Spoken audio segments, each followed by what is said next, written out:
Hey guys, welcome back to Freedom in Hours, and here again. Great to have you back with us today. Well guys, today I'm really excited. I've actually passed 50,000 subscribers on my other YouTube channel, Mr. Yoo-Hoo. Now I'm really excited about that is because this channel is already growing very, very quickly. So Freedom in Hours is at 34,000 subscribers, and I just did a video previously about how I built 2 successful YouTube channels. And those channels grew to 84,000 combined subscribers in just over 2 years. And what I want to do today is talk a bit more about how I created Mr. Yoo-Hoo, about how I took that channel from 0 to 50,000 subscribers, and the things you can learn too about how to create a successful YouTube channel. And also I want to go into a bit about what my learning lessons were, kind of what the pitfalls were, but also what I learned along the way. You see, building a successful YouTube channel isn't just putting on content all the time. It's a designated strategy that helps you build returns and build subscribers. So anyway, you can check out my other video on Mr. Yoo-Hoo where I celebrate subscribers and say thank you for 50,000 subscribers. To me, it's really, really exciting. I mean, just in July this year, I had 10,000 subscribers, as you can see here in the 10,000 subscriber video, and now it's accelerated to over 50,000 subscribers. And to be honest, guys, I'm pretty excited that I could be at 100,000 subscribers in just several months' time. So if you haven't subscribed to Mr. Yoo-Hoo, click on the link, subscribe to it, and obviously subscribe to Freedom in Hours too. But let's go and jump in now. And here's a couple of shorts as well of Mr. Yoo-Hoo, so you can see some of the things I've actually done in the past on the video. Let's go and look at it right now.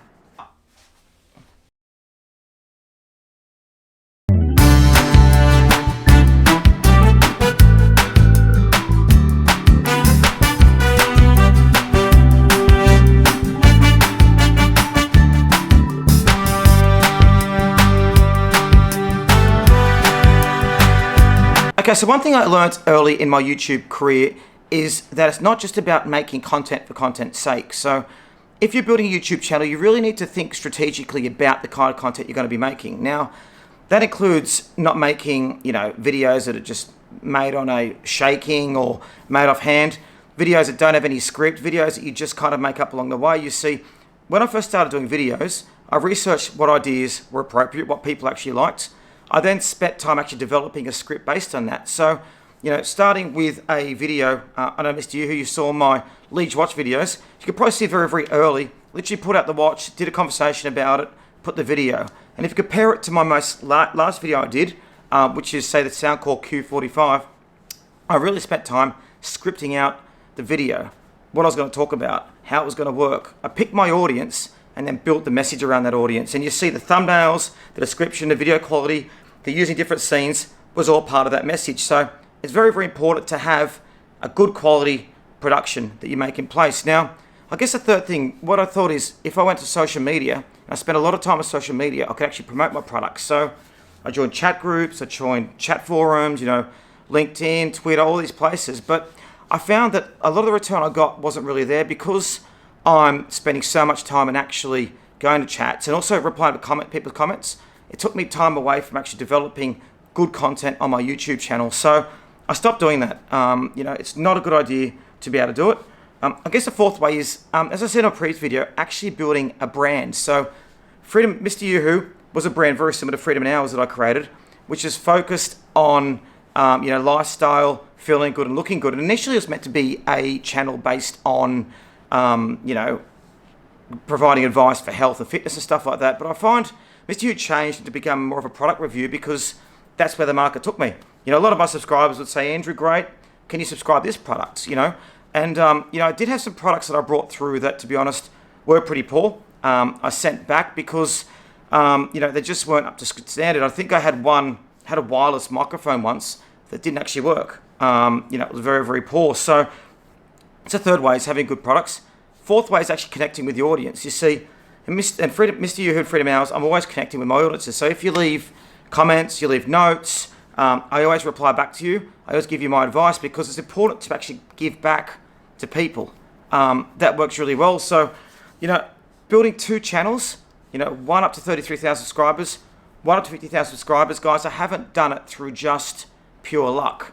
I've done it through dedication, done it through focus, and done it through spending a lot of time doing it. So I suggest with you guys that if you're starting a YouTube journey, just think about the market you want to achieve. So, what are people actually going to look at, who they are, what they look at, what they're going to do. The other way is if you're going to do a video in an area, look at what other people are doing, what other people are creating in that area as well, and take ideas from them.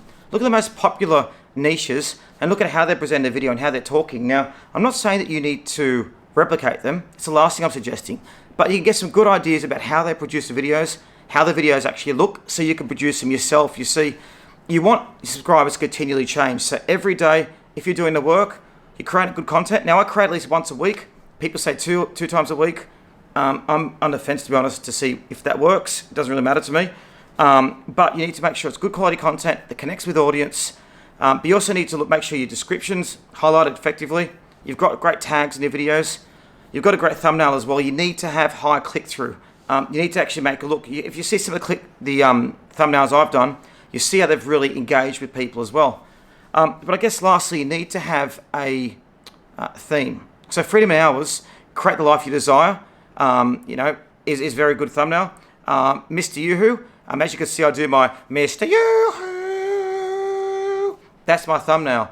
And Mr. Yoo-hoo, it's all about feeling good, feeling great, and looking better through the reviews we do. So create a theme, and then also you need to link it to social media, create your profiles. Mr. Yoo-hoo and Freedom Hours, I've got a website as well, if you want to check them out.